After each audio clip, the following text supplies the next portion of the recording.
Adultização, o tema que estourou a bolha. O vídeo do Felca trouxe uma triste realidade que vem acontecendo bem debaixo do nosso nariz e já há muito tempo. Claro que tiveram outros influenciadores já que denunciaram isso, mas fato é que foi o Felca que conseguiu estourar essa bolha. E agora que o Felca expôs todos esses fatos, eu achei que seria muito bom fazer um conteúdo explicando todas as repercussões que podem advir do vídeo dele. O vídeo do Felca foi só o início, tem uma cadeia muito extensa de assuntos para a gente abordar. A gente pode falar de repercussões de direito de família, direito criminal, direito civil. Expor os fatos foi o começo, mas e o que vem agora? O que pode acontecer diante de tudo que o Felca mostrou? Eu estou produzindo uma série que vai abordar todos os principais temas que foram tratados no vídeo do Felca. E hoje a gente vai falar da parte criminal. Fiquem aqui com o meu bate-papo com a advogada Daniele Sposati, onde a gente vai entrar em toda essa parte criminal. Eu tô aqui com a advogada Daniele Sposati, que é formada em Direito pela PUC São Paulo. Ela é pós-graduada em Direito Penal Econômico pela FGV, tem vários cursos de extensão na área e também tem muitos anos de prática dentro da esfera do direito penal. E ela vai conversar um pouquinho aqui com a gente para explicar as repercussões desse vídeo que o Felca soltou sobre adultização. Como eu falei no início aqui do vídeo, segreguei em várias partes, vou conversar com alguns profissionais para a gente entender melhor em cada área específica quais são as repercussões. A Daniele vai ajudar a gente aqui a falar um pouquinho sobre as questões que envolvem o direito penal. Seja muito bem-vinda, Daniele, aqui ao canal. Vai ser uma honra ter você aqui com a gente. Obrigada, Pablo. Obrigada pelo convite, de verdade. Eu fico bem feliz de comentar esse tema, né, que é bastante sensível e tem ganhado bastante visibilidade, né, após o influencer Felca ter se tornado público a matéria, né? Uhum. E antes de qualquer coisa, evidente, né, que eu quero deixar claro que eu não pretendo, com essa minha fala, esgotar o tema, né, porque ele é bem amplo, acho que muitas as consequências jurídicas são diversas, mas é legal, eu quis vir aqui também dar luz a alguns aspectos, explicar ao público aqui que assiste o canal um pouquinho da matéria do ponto de vista criminal, como você bem pontuou, né, existem outros profissionais de outras áreas, enfim. E nessa altura, provavelmente, evidente, né? Acho que a gente já tem quase uma semana ali de vídeo. Quase 100% das pessoas devem saber o tema, né? O que foi trazido naquele vídeo do Felca. Mas para fins práticos aqui, eu só retomando, né? Ele trata realmente de duas principais questões. Uma delas que ele chama adultização, né? De menores. E a sexualização de crianças e adolescentes na internet, né? Ele condena essas práticas e também relaciona essas duas figuras com uma abertura para a questão da pornografia infantil. Então, ele também traz essa matéria que você observa ali no vídeo que ele consegue o conteúdo de maneira extremamente fácil, extremamente acessível, chega a ser chocante até essa questão do algoritmo P, né, que ele trata, chega a ser bastante chocante a facilidade, né, da acessibilidade ao conteúdo. Então, me assustou bastante. Tem um ponto 2, óbvio, desse vídeo teve uma repercussão nova, que ele fez uma entrevista com a Ana Beatriz, uma outra psicóloga, e ela realmente fala o quanto esses crimes aqui, eu falo mais ao final, mas eles realmente são uma espécie de porta, né, para a pornografia infantil. Mas é legal, para quem não assistiu ainda, a entrevista também é interessante. Mas, Pablo, essa questão, né, o Brasil, ele é signatário de tratados internacionais que trata, né, de proteção, que se compromete, né, a proteção da infância, da juventude. E na própria Constituição Federal a gente tem esse comprometimento. Então, a gente é signatário de um tratado internacional e a gente tem isso, esse compromisso de punir os atos através da Constituição Federal, né, escrito na Constituição Federal, e a gente executa, né, esse ato de punição através do Código Penal e do Estatuto da Criança e do Adolescente, né. Então, no Brasil, a gente criminaliza condutas como algumas das que foram traduzidas pelo FELCA através desses 2 códigos. E agora, ou o ECA, né, que a gente chama, que é o Estatuto da Criança e do Adolescente, ou o Código Penal, a depender da figura, né, o que depende, qual que vai ser aplicada, qual que a lei que eu vou aplicar, vai depender, na verdade, de quem praticou a conduta, né? Então, a gente tem ali, antes de tratar até de quais crimes podem ser imputados, a gente tem que falar quem podem ser as pessoas que podem ser responsabilizadas, né? E então a gente tem aqui basicamente 3 figuras, né? A gente tem a figura dos cuidadores, ou seja, pais responsáveis, a gente chama mais de cuidador. E a figura também dos que exploram, né? Então, como segundo ponto, a figura dos que exploram ou exibem a imagem dessas crianças e adolescentes, ou aliciam e corrompem esses menores, né? Então, essa segunda figura. E a terceira figura, né, que pode ser responsabilizada, são os que consomem, os que compartilham esse conteúdo e que não necessariamente, inclusive, precisam conter as cenas de sexo explícito, né? Então, é bem sutil até, a gente tem que... é bem sutil, então, para você ver que é um crime grave e que pode ser praticado de maneira... ali por esses agentes, assim, sem a necessidade realmente de ter um ato de sexo explícito. Então... Até porque, por exemplo, né, a gente vai entrar em o que seria cada crime para as pessoas entenderem, mas, por exemplo, no vídeo lá que o Felca divulgou e ele censurou, né, a gente vê crianças com de biquíni, teve aquele caso da Camilinha onde ele levanta o cobertor e ela tá dormindo de conchinha com acredito que outro adolescente, né, com shorts curto. Então, uma série realmente de gravações que demonstram isso, né, comprovam tudo isso daí. Exatamente. Então, assim, é sutil, sabe? A gente precisa se atentar a isso. A criança e o adolescente, ele merece essa proteção.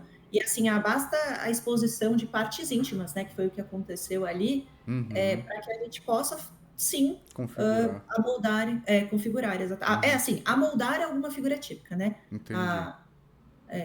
A gente usa mais esse termo porque não necessariamente ele vai responder por esse crime, porque às vezes tem um crime mais grave que vai acabar se sobrepondo, né? Legal, entendi.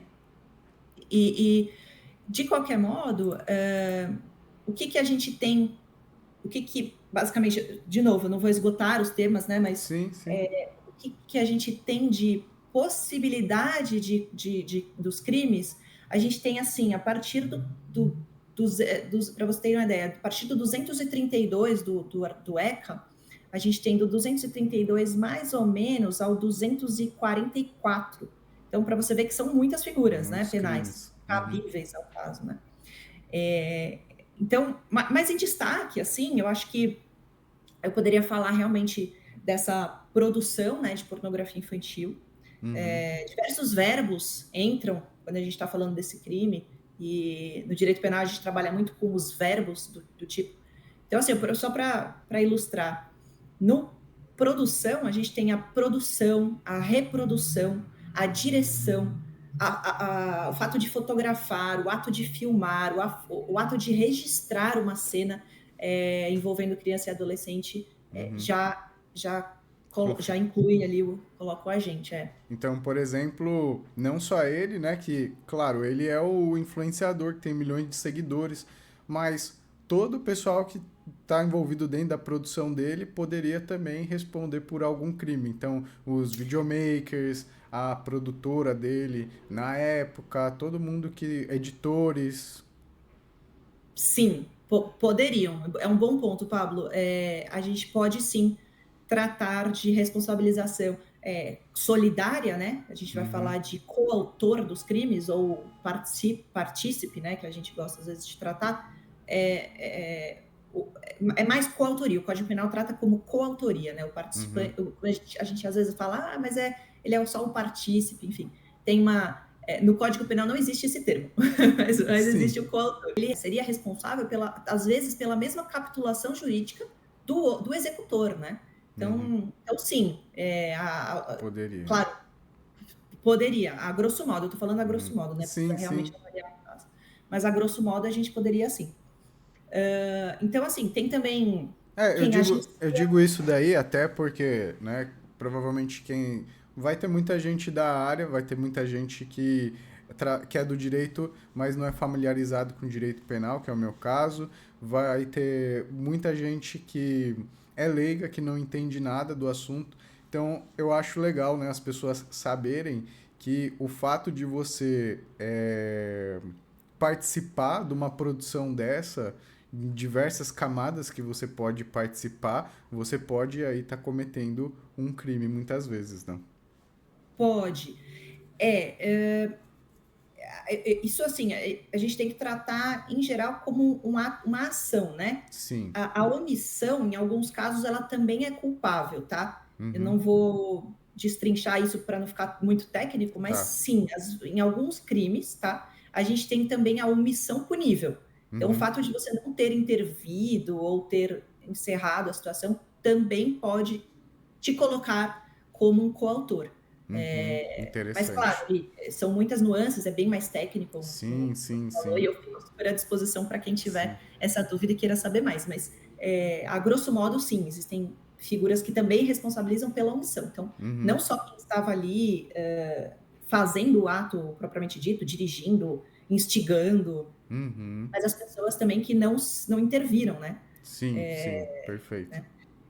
Então, assim, também tem aquelas questões, assim, quem agencia, quem recruta, né? Essas pra crianças casa também. lá, né, que era meio que ele fazia, parece que era um reality, né, que ele fazia, tudo.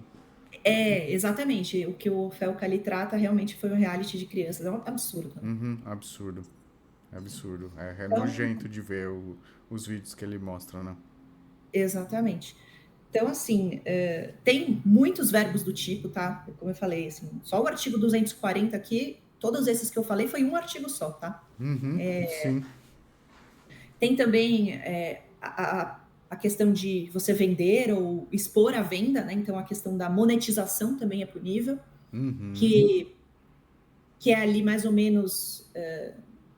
não vou fazer acusações, mas o próprio Felca cita, né? Um dos influenciadores ali, o Ítalo Santos, ele aparentemente, ao que tudo indica, monetizou esses conteúdos, então acho que a gente poderia até amoldar a conduta dele nessa, a grosso modo, assim, nessa venda ou expor a venda, né?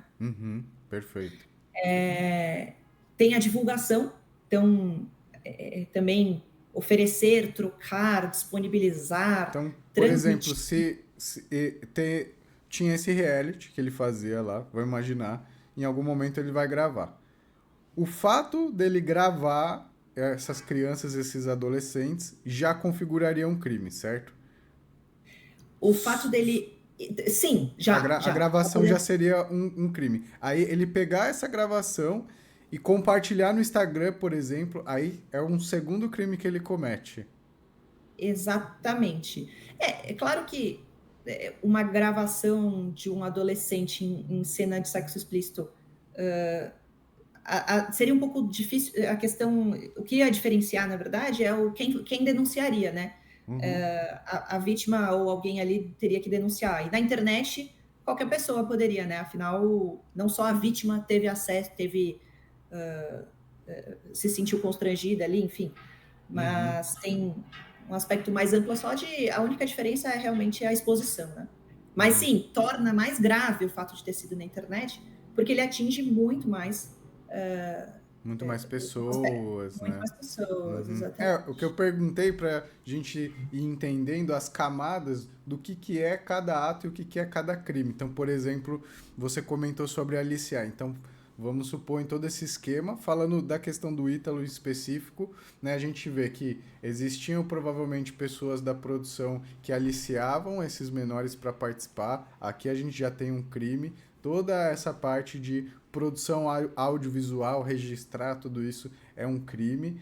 Você expor, né, as crianças nessas condições e tudo mais, né, o que a gente está falando, isso é um crime. Você pegar esse conteúdo, compartilhar, monetizar, né, são todas condutas criminosas que a gente está vendo dentro desse caso, né? Exatamente, Pablo. Olha quão extenso é, né? Uhum. Cada ato desse é praticamente um crime diferente, tá? Isso. Inclusive, as penas vão ser somadas, tá? Muito provavelmente as Interessante, penas vão, legal. né? Exatamente. Então, assim, não é que, nossa, e outra coisa, até se foi mais de uma vez, né? Eu realmente não acompanhava esse influencer, etc. Mas caso tenham sido mais de uma vez que ele fez esse tipo de situação, tem uma questão também de crime continuado ou até crimes independentes, né? Então, não só vão somar na menor das hipóteses, ele vai ter uma pena aumentada pela continuidade, tá? Entendi. Então, Porque pelo que a gente viu, né, são vários vídeos. E por ele exatamente. fazer realities aí, devem ter muitos vídeos, né? Uhum. Séries que ele foi compartilhando, né? Então deve ter muito material que ele foi soltando na internet. Exatamente. Então, nesse ponto, ou as penas vão se somar, e até dentro do próprio artigo, então, por exemplo, ele trocou e disponibilizou, tá? Vamos Uhum, lá, supor. São verbos do mesmo tipo penal, tá? tá. Ele pode responder por ambos, tá? Por duas vezes, tanto por trocar quanto por disponibilizar. Uhum. Então, para você ver que realmente é uma vasta gama de crimes De passíveis de crimes. serem responsabilizados.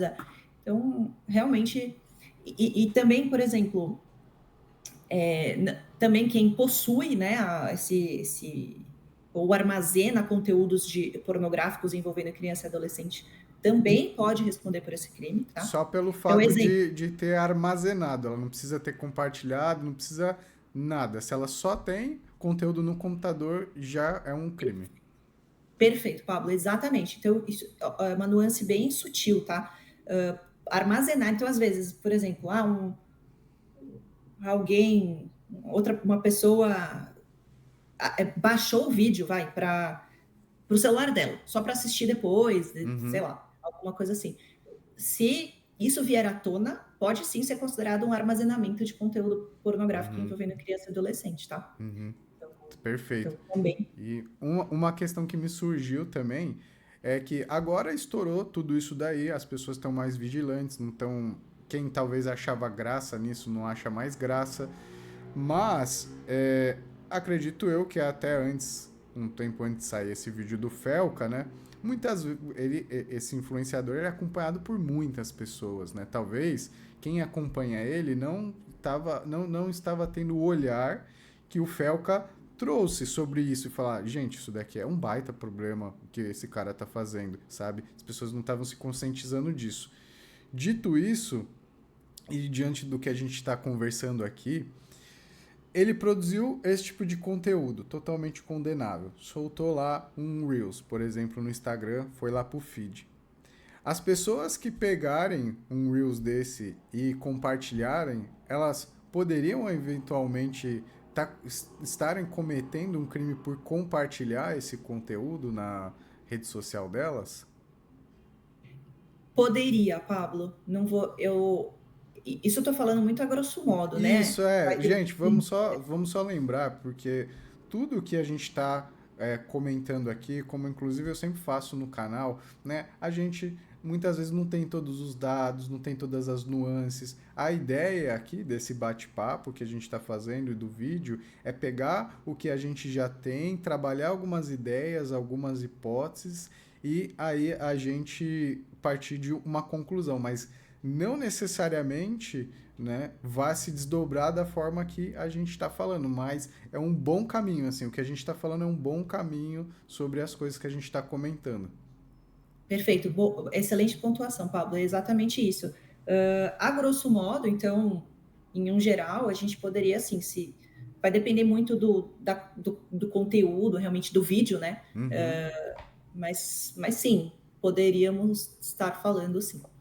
Também concordo. Até levantando, até retomando aí a sua fala antes de você falar sobre essa responsabilização dos usuários, é bom até a gente lembrar que realmente você falou ali que ele era seguido por muitas pessoas e tudo mais, e a sensibilidade das pessoas com esse conteúdo, né?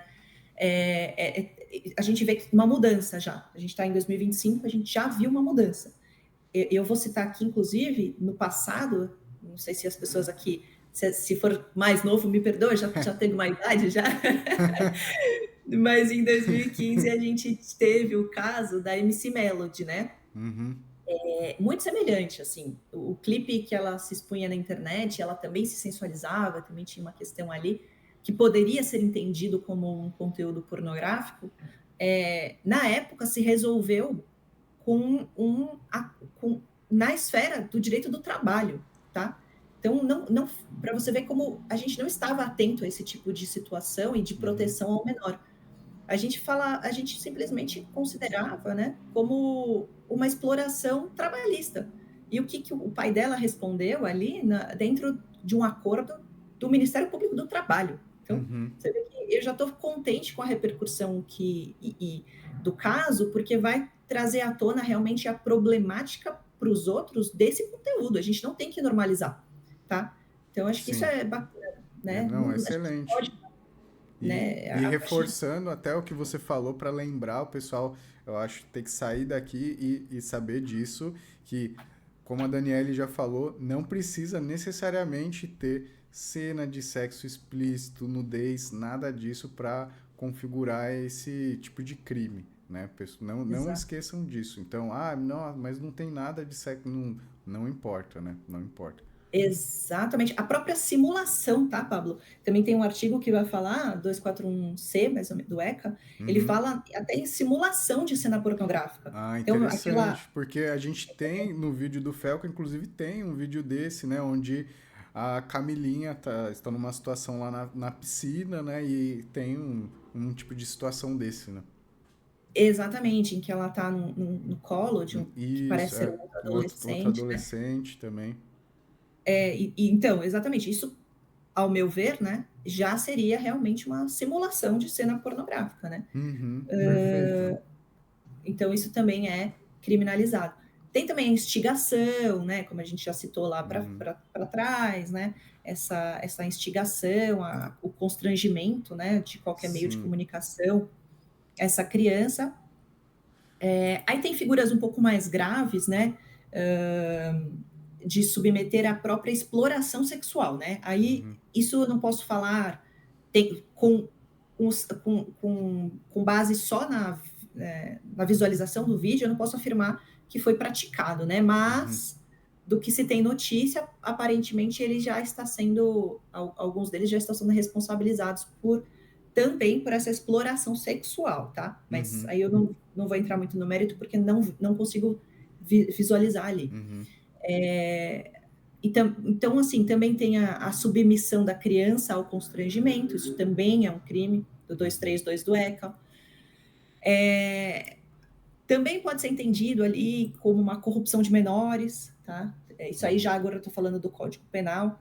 Tá, legal. Uma corrupção de menores para o pessoal que é bem leigo assim seria o quê? Aí, assim, como eu falei, aí já entra um pouquinho, a gente tem que analisar melhor, tá?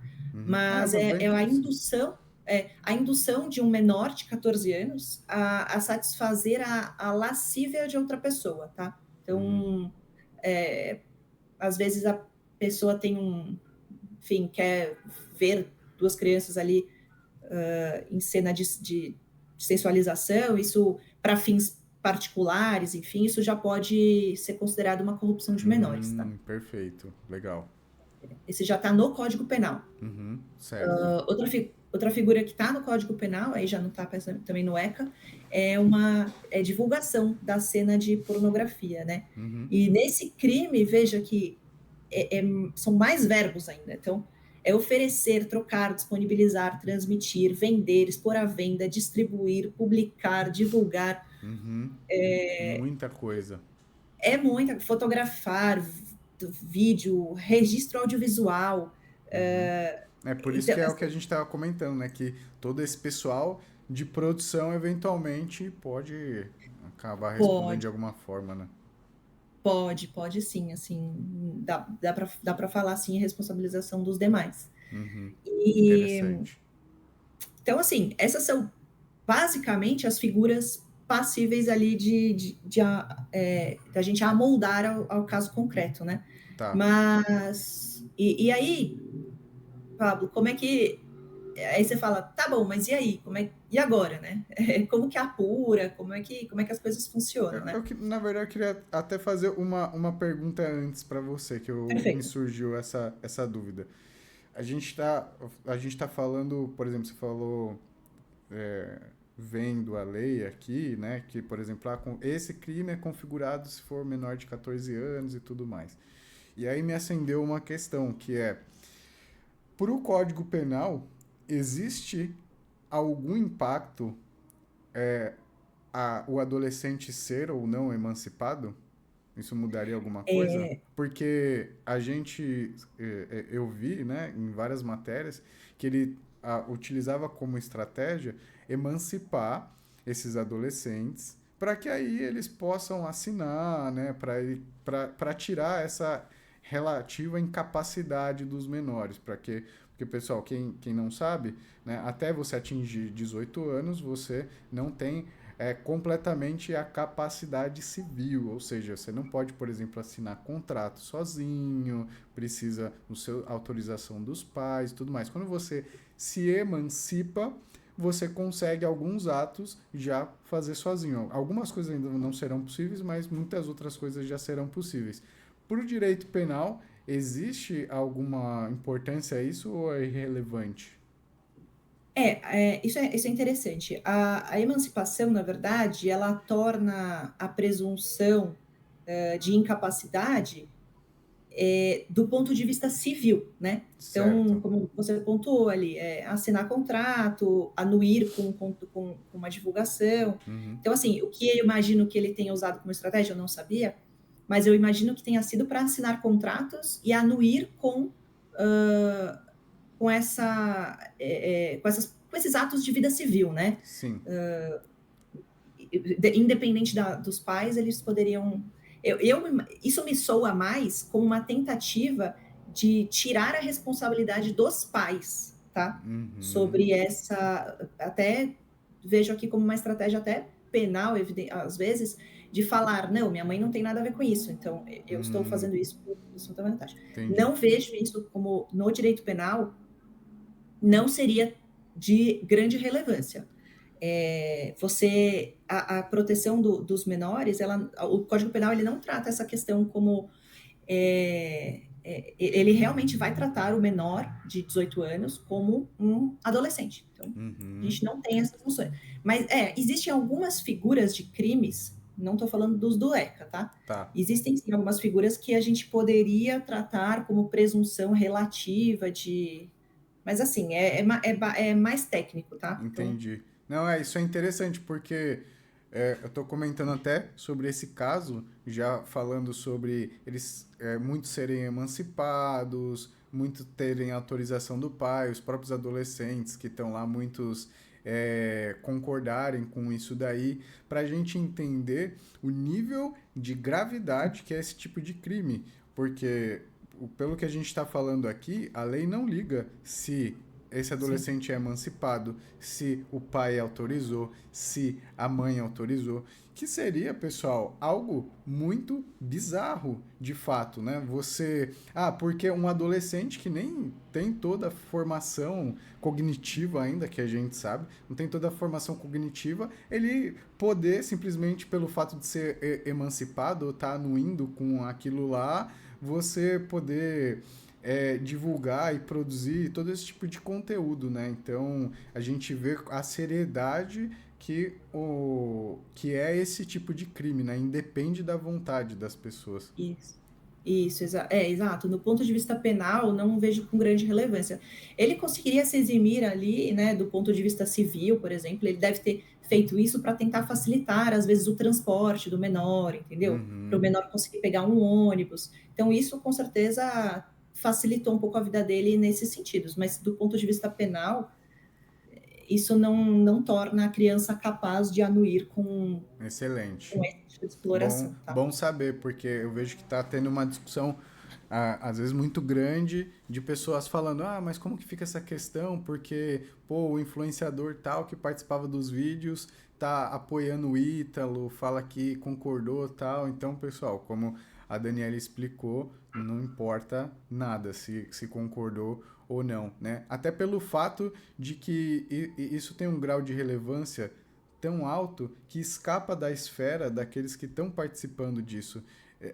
Funciona da forma que funciona justamente para isso não perder o controle e a gente achar que isso é o normal e acontecer com diversas crianças e adolescentes e se disseminar uma conduta criminosa dessa, né? Exatamente, bem pontuado, Pablo. A gente não é porque, por exemplo, a criança é emancipada que ela pode ser explorada sexualmente, Sim, entendeu? uhum, Isso, perfeito. então, assim, colocando no mais grave para a gente entender, e depois a gente adapta para o menos grave, mas Uhum, pensa, ela não pode anuir, ela é uma criança, ela é um ser, a gente tem que ter em mente, ela é um ser em formação.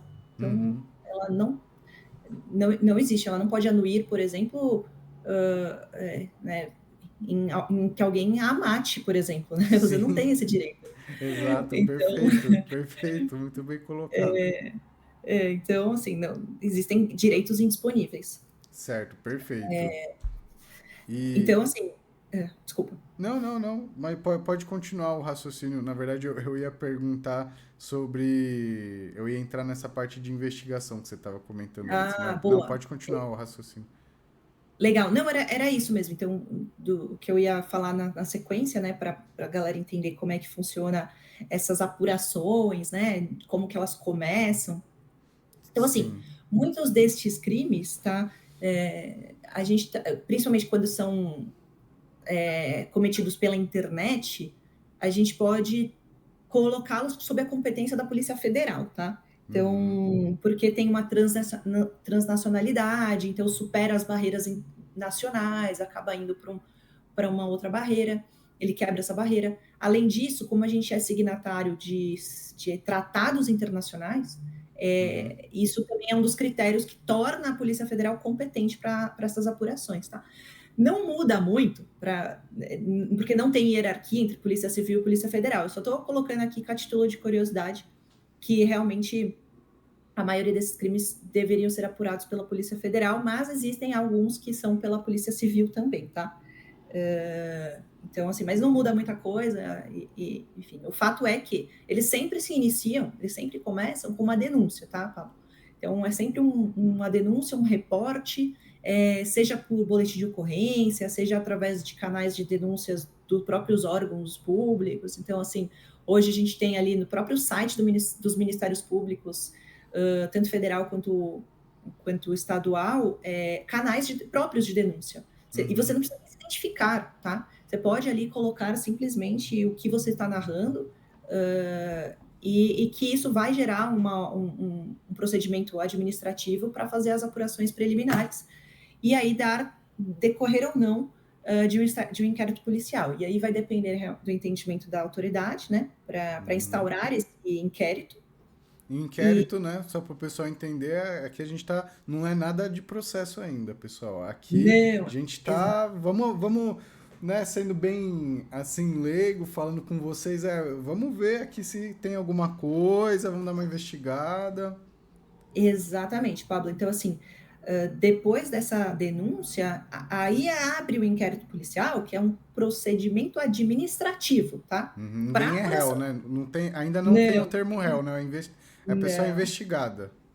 Exatamente, eles estão ali colhendo elementos investigatórios para verificar, né, se aconteceu ou não, ou se quem são os autores, se são mais de um, se tem dois, tem três, quantos são, se realmente foi cometido. E nesse procedimento, né, que decorre,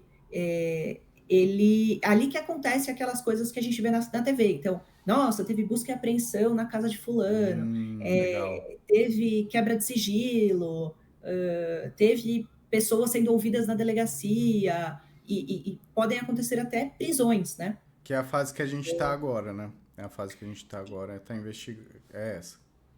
Isso, exatamente. Isso, a gente tem agora o exemplo, hoje, inclusive, dia 15, a gente viu hoje a reportagem da prisão do Ítalo, né? Sim, exatamente. E é justamente essa prisão que ele foi amoldado é uma prisão preventiva, tá? Então já existe um inquérito policial em andamento, que a Uhum. gente não sabia, mas agora tomamos conhecimento, que foi decretada, então, uma prisão preventiva por ter preenchido alguns critérios, tá? A prisão preventiva, deveria, vou rir, porque ela realmente, ela deveria ser exceção, mas hoje em dia a gente está vendo ela Uso com com bastante, bastante uso. com bastante Exatamente. frequência. E Com assim, bastante uso. não é porque ele foi preso, né, para o pessoal entender. O pessoal sempre fala isso, né? Mas é bom sempre bater nessa tecla. Não é porque ele foi preso agora que significa que ele foi condenado, né? Isso, exatamente. O que só significa que ele vai responder o procedimento, o inquérito policial preso, tá? Então Tá. ele vai responder o procedimento policial e, penal preso.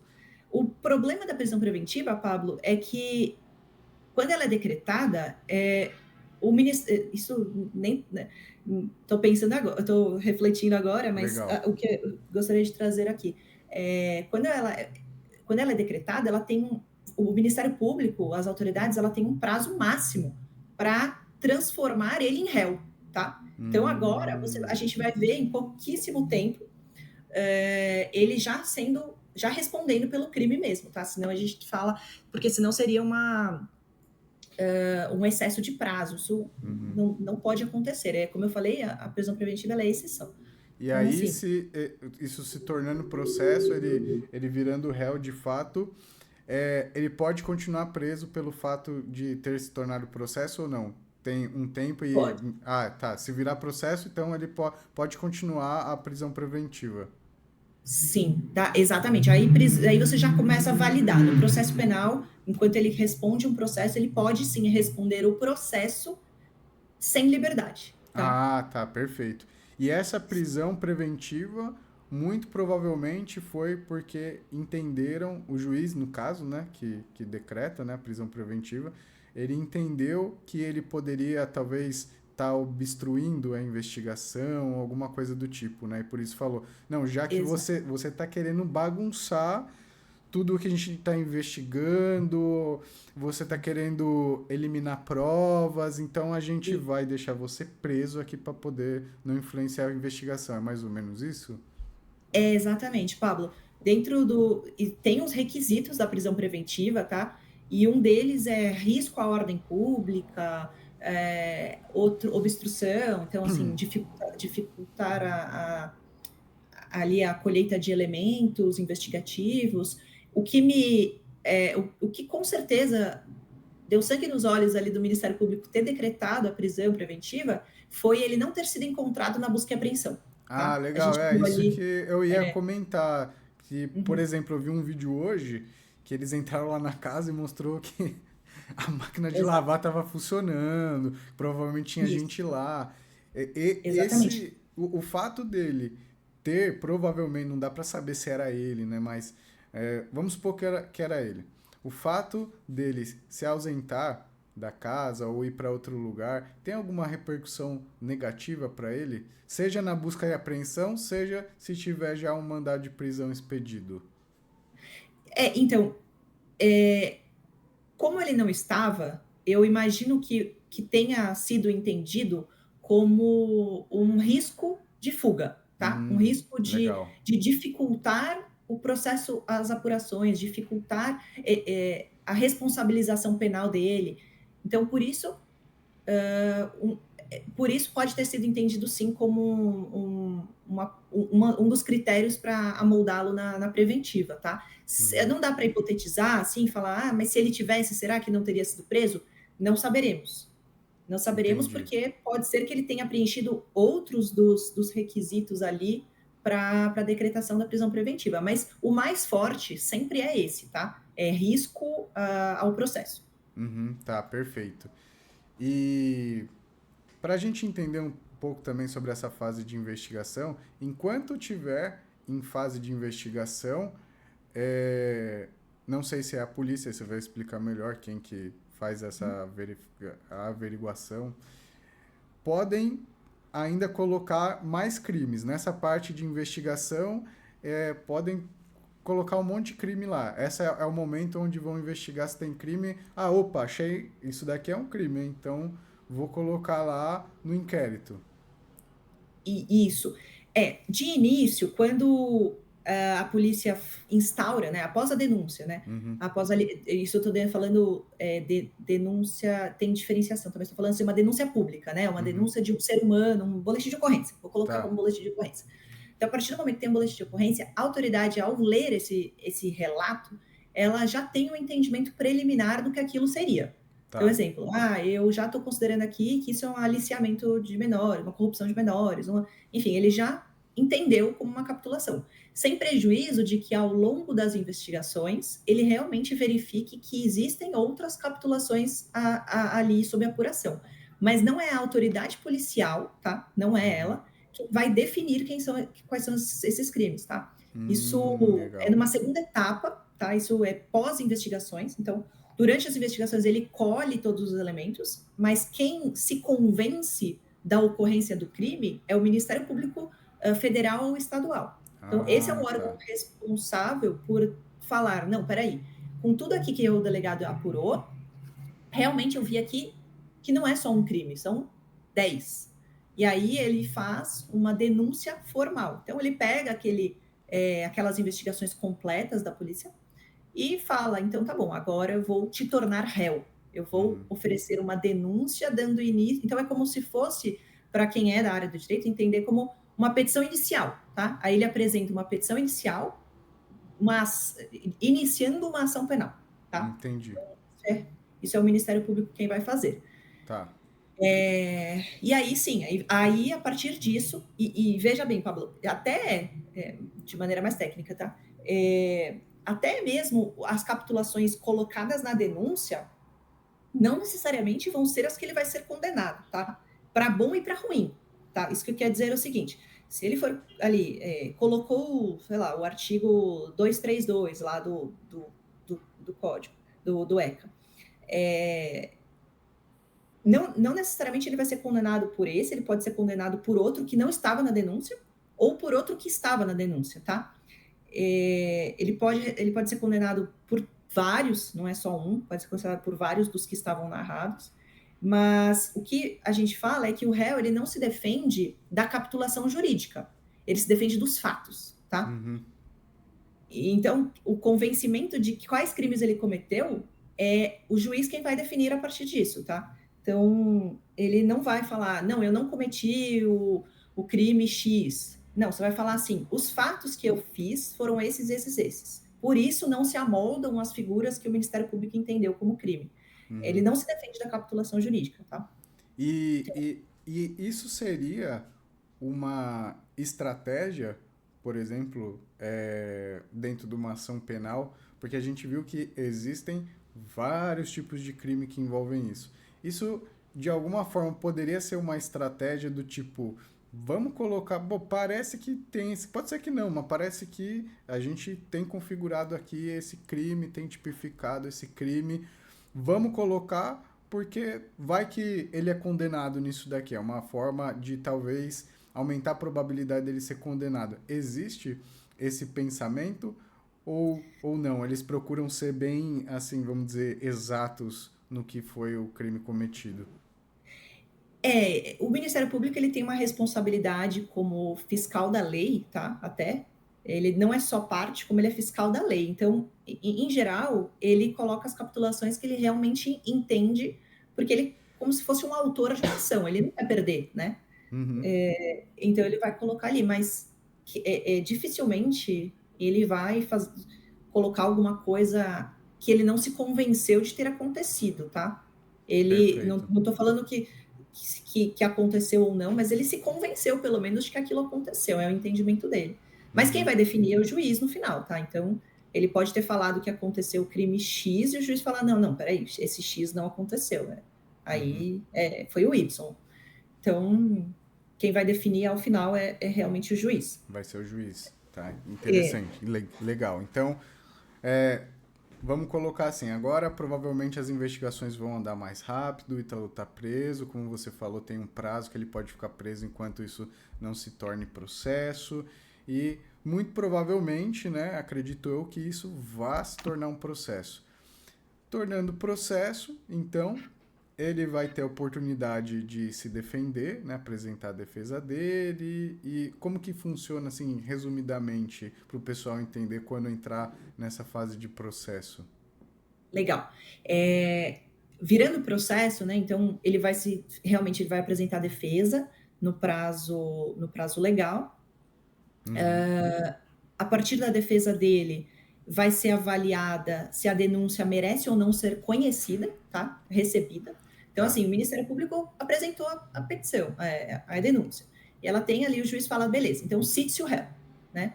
O réu é citado e fala, faz a defesa, e aí o juiz vai já avaliar de cara se ele merece ser absolvido, tá? Porque pode acontecer, tá? Raro, mas existem problemas. Não tô falando do caso do Ítalo, tô falando em geral. É raro, mas então, acontece. É bem raro, mas existe na lei. Que chama absolvição sumária. Então, nessa fase, vão verificar se ele merece, se realmente merece ser, se merece prosseguir o processo ou ele já merece ser absolvido sumariamente. Não sendo absolvido sumariamente, o processo tem início. Aí que tem o início, tá? Então, assim, a partir desse momento vão ser ouvidas testemunhas. Primeiro tem ordem também, tá? Primeiro de acusação, depois de defesa. Ao final, são ouvidos os réus, né? E, na sequência, tem uma fase de produção extra de provas, tá? Que, eventualmente, alguma coisa que surgiu durante as audiências ou durante o procedimento que seja relevante tanto para a defesa quanto para a acusação. Então, são pedidos complementares. Não vindo nenhum pedido complementar de prova, aí sim a gente tem alegações finais, ou por escrito ou orais, e advém a sentença na sequência, né? A sentença depois condenatória ou absolutória, e a partir disso depois as fases recursais, se houver interesse, né? Então pode ser aí o recurso para o tribunal, que é a segunda instância, que aí a gente está falando de um julgamento que vai ser feito por 3 pessoas, né? E depois até desse julgamento, que vai ser definido por 3 desembargadores, caberia ainda um recurso ao STJ e ao STF, se algum direito, aí a gente não vai bater mais em fatos, tá? Só sobe ao STJ e ao STF se a gente está falando em irregularidades no processo penal ou violações constitucionais, tá? Então só sobe para o STJ e o STF por excepcionalidades, tá? Mas a condenação de fato raramente se altera depois do segundo grau. Legal. Tá? Só para o pessoal ficar bem claro para vocês, se tiver algum recurso para STF ou STJ, não se vai mais discutir, por exemplo, se ele praticou ou não praticou o crime. A gente não vai mais avaliar as provas, aquilo que foi compartilhado e tudo mais. É uma questão aí muito técnica de artigo de lei, ver se tem alguma formalidade dentro do processo que não foi observada, coisas do tipo, que como a Daniele falou, muito difícil de existir algo do tipo e aí reverter toda uma condenação. Só para vocês entenderem, por exemplo, a gente fazer aí um paralelo, é o que aconteceu lá no caso do Lula, né? Você me corrija se eu estiver enganado, que ele foi processado por um foro que não deveria, né? Ou seja, falando de uma forma mais leiga, por um local onde não deveria correr o processo dele, correu o processo dele nesse local onde não deveria, aí chegou lá em cima e eles falaram, ó, não poderiam ter processado ele nesse lugar aqui, é nesse outro lugar. Ah, é verdade, então vamos anular todo o processo. Então são essas questões mais Isso. técnicas, né? Exatamente, são questões processuais, tá? Porque a Processuais. lei, ela não tá ali para ser letra morta, né? Ela precisa ser cumprida. Então a gente está falando assim: existe um critério de competência, ou seja, de quem é o competente para julgar o caso. A gente não pode simplesmente mudar a regra do jogo e falar, não, agora eu vou criar, vou escolher Curitiba para avaliar agora o Ítalo, sendo que não tem nenhuma conexão com São Paulo, nem Paraíba, enfim. Não tem nenhuma conexão com nenhuma das partes. Não pode acontecer isso. Você não pode escolher o juízo, né? Tem Sim. um critério. Até isso é interessante se falar, porque, como eu mencionei lá no início, alguns dos crimes são de Polícia Federal. Então, exemplo, se esses crimes de Polícia Federal forem apurados na Polícia Civil e responsabilizados no estadual, aí a gente poderia ter uma discussão, tá? Aí a gente poderia, sim, anular em algumas partes esse critério. Mas hoje em dia, mesmo assim, é muito difícil prescrever, sabe? Enfim, aí a gente. Não existe também um risco assim tão grande como Entendi. existia no passado, no caso do Lula, como você mencionou. Mudou a lei desde então. E quanto tempo você acha que um processo desse dura mais ou menos? E diante, né, de todos os crimes aqui que a gente comentou, dessas coisas horrorosas que ele fez, você tem alguma ideia de quanto tempo ele poderia ficar preso e como que seria essa pena, né? Porque a gente vê muito, a pessoa foi condenada, mas não foi lá pra cadeia, né? Tá em prisão domiciliar, por exemplo. Legal, Pablo. Isso é verdade, isso é um ponto relevante. Assim, as penas, né? A gente tem, dos crimes aqui que a gente citou, a gente tem penas que variam de 6 a 10 anos, tá? Mais ou menos, dos que a gente citou. Isso quer dizer que a gente tem então, uma variação bem grande. E como eu citei ali, a gente pode ter mais de um, então as penas podem se somar, tá? Então, Tá. exemplo, pegou 2 anos do crime 241, 2 anos do pena de 241C, ou seja, serão somadas, tá? Mas em geral, né, para grosso modo, até 4 anos, né, penas de até 4 anos, a gente tem um regime aberto, tá? De 4 a 8 anos, a gente sentencia como semiaberto. E só com 8 ou mais que a pessoa responderia sob o regime fechado, tá? O semiaberto seria o quê, para o pessoal entender? Aberto, O semiaberto? semiaberto, na teoria, ele é você se ficar recluso após um determinado horário da noite, numa instituição penal, e estar durante o dia numa atividade de estudo ou laboral, né? Então, Ah, também tá, tem, entendi. também não é para Tipo, casa, tem você esses critérios. mora na cadeia, mas você pode ter o seu trabalho, sua dignidade. Isso, exatamente. Você dorme na cadeia, entendeu? Sim. São alas especiais dos presídios e tudo mais. Mas, Pablo, assim, falando desse crime especificamente, absolutamente raro você ter um regime menos gravoso do que o fechado, tá? Entendi. Então, realmente vai lá pra cadeia. Assim, certamente, porque raramente a gente não tem penas que se somam em 8 anos, raramente. E mesmo que não sejam 8 anos, porque toda regra tem uma exceção, né? O direito é muito Sim. bom, porque a palavra depende, sempre depende. Desde o primeiro dia de aula. Exatamente.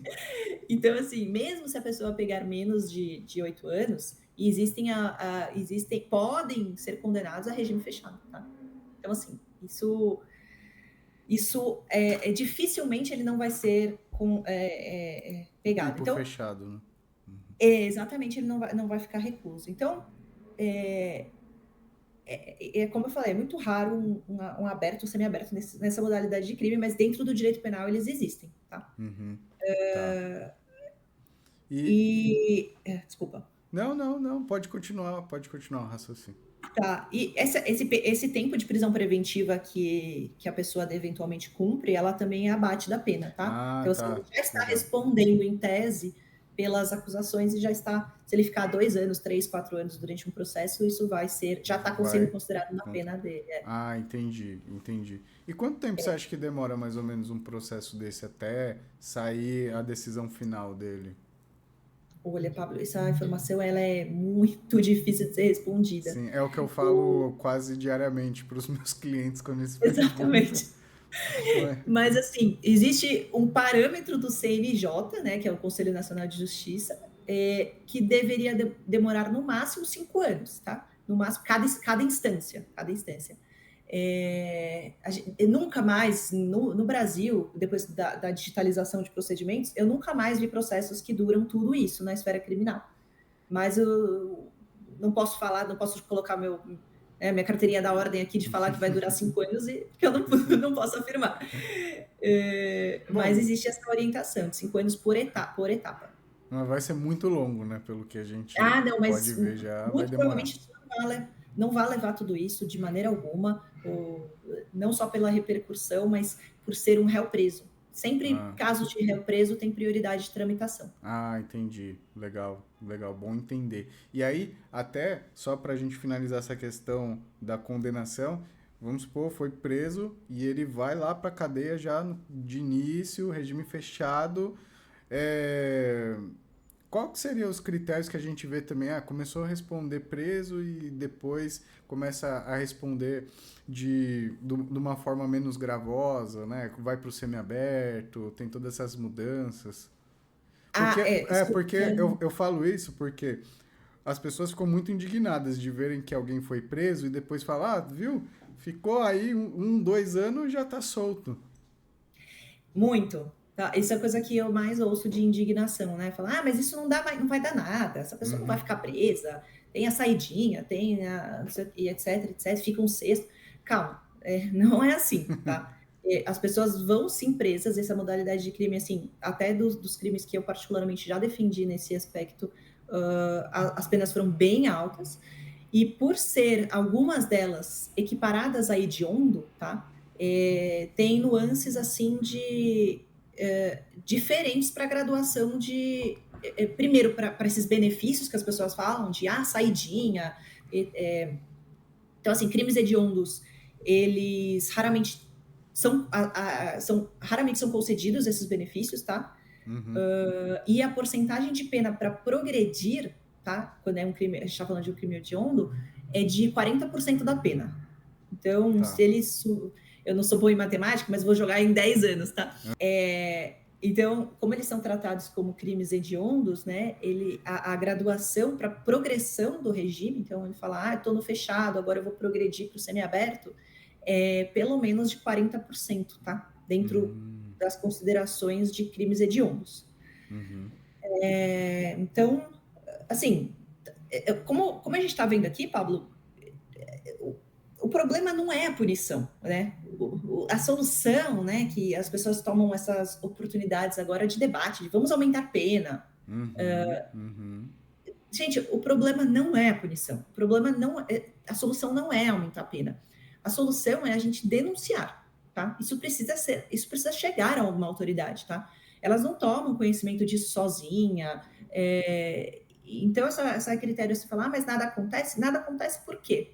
Porque Ninguém as pessoas não denuncia. denunciam, exato.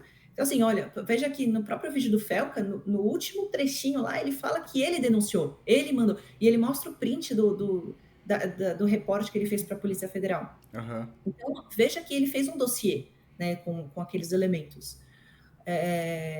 Então, assim, raros casos desses têm absolvição também, Pablo. Assim, então, de novo, não é punição, não é aumentar a pena, é denúncia, E é responsabilização. até interessante isso daí, você comentou da denúncia e eu pensei em uma situação. Se, por exemplo, eu vejo uma questão dessa, reporto a rede social, posso eventualmente tirar um print, encaminhar para os órgãos competentes.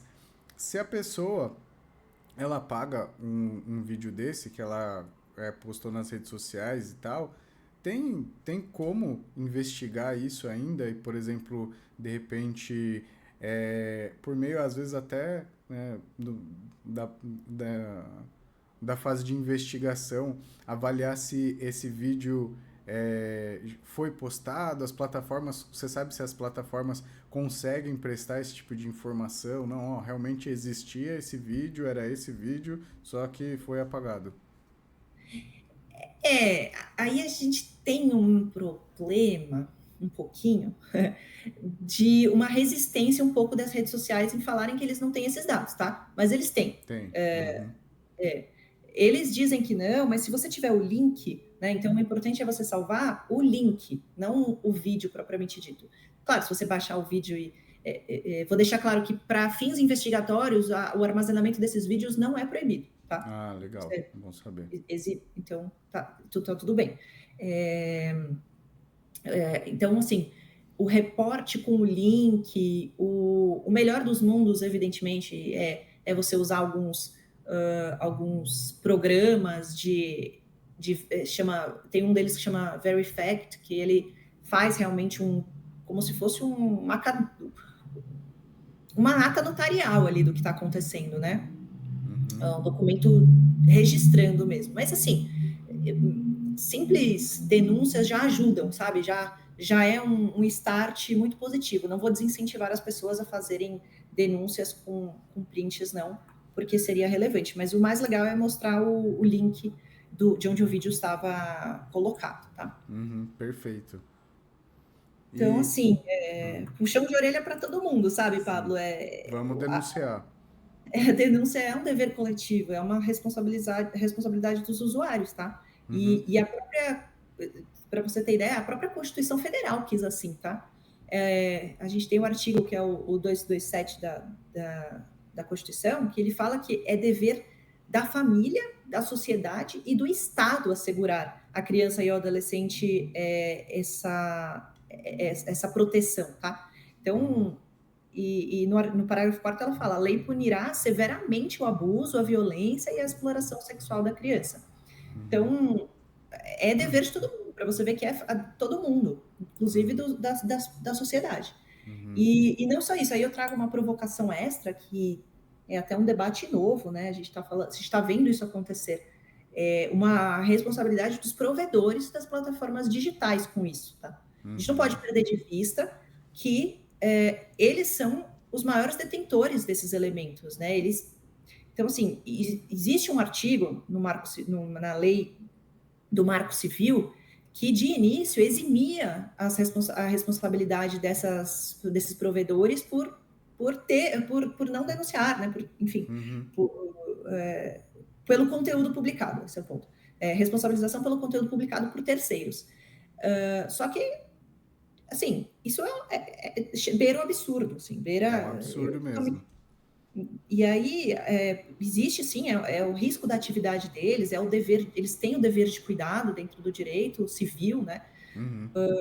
Então a gente não pode tratar isso, esse artigo 19 é um absurdo e ele foi levado, inclusive, ao STF, né?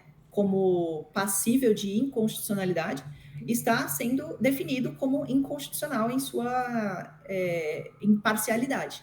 Então, a gente não pode não se tirar as responsabilidades dos Uhum. provedores. Então, a partir de agora, a gente vai começar a ver uma mobilização. Uhum. Imagino eu que a gente vai começar a ver uma mobilização. Primeiro, de retirar o conteúdo com um mero reporte dos usuários, tá? Porque antigamente, pela lei, por esses artigos de lei, precisava de ordem judicial. Então, assim, não há que se exigir a ordem judicial se a vítima está se sentindo acuada, especialmente. Isso é uma questão tão Tão grave grave. também, né? Exatamente. Então, assim, precisamos fazer essa provocação, precisamos entender que não é censura, que longe disso, tá? A gente está É falando um de algo crime, muito né? grave, precisa. Uhum. Exatamente. Então, acho que a gente tem sim que tratar isso com menos naturalidade, passar menos a mão na cabeça desses Uhum. provedores. Perfeito. E Então, assim, eu vejo com bons olhos como a gente está caminhando para entender a internet, tá? O modo de tratar esse crime mudou, como eu falei lá no início, a gente já teve um exemplo da Melody que acabou no Ministério Público do Trabalho, e agora a gente tem movimentos diferentes, né? A gente agora viu até no Congresso esse aumento de pena, criação de mais figuras penais, como eu falei, isso não é muito o que eu defendo, mas eu vejo com satisfação essa mudança no problema da sensualização, adultização de menores. E de tudo isso que a gente conversou, né, só para encerrar, então, esse entendimento, esse assunto aqui do que a gente está falando, porque a gente teve uma certa repercussão, isso também, esses dias. Então, talvez o problema não sejam as leis, talvez pelo que a gente comentou, né, você comentou que, por exemplo, existem vários artigos de lei que definem crimes relacionados a isso. Então, lei a gente tem, né? O problema são as denúncias e aplicar de fato, né? Eu falo isso porque às vezes as pessoas também ficam com essa dúvida, né, de reclamando da lei, mas a lei é falha, mas não tem lei, mas isso, aquilo, até pelo fato de, é claro, né, muito político se aproveita dessa situação e eles falam, não, agora a gente vai fazer um projeto de lei de não sei o quê, e aí, pelo menos, né, me soa quando a gente vê uma notícia dessa, de que algum político vai fazer um projeto de lei relacionado a isso, de que estava faltando lei. Mas talvez não seja esse o problema, né? Seja talvez só um oportunismo de político mesmo. Exato, Pablo, isso é muito relevante, porque a sociedade ela só, parece que ela entende só como, quando aumenta a pena, né? Não, mas precisa aumentar a pena. Gente, as penas já são extremamente altas, pessoas que cometem esse tipo de crime, elas se somam, por exemplo, não vou citar nomes, mas eu já lidei com casos em que era transferência de arquivos e armazenamento, em que a pena foram só uma capitulação jurídica com algumas reiterações de conduta, mas, porque como eu falei, elas se somam, né? Foram 18 anos de pena, só para a gente ter uma ideia. Então, assim, não é pouco, não é pouco. Não era uma pessoa que abusava sexualmente, ela só consumia o conteúdo, ou seja, é muito. Não é problema de pena, a gente está falando só de um problema de as pessoas, como você comentou, assim, quantos seguidores esse senhor tinha? E as pessoas normalizavam isso. Então, Achavam o graça, problema, né? Achava graça, comentava, exatamente. compartilhava. Então, parar de normalizar e começar a tratar isso como um assunto sério. Nossa, perfeito. Acho que ficou muito mais fácil o entendimento com todas as colocações que você colocou.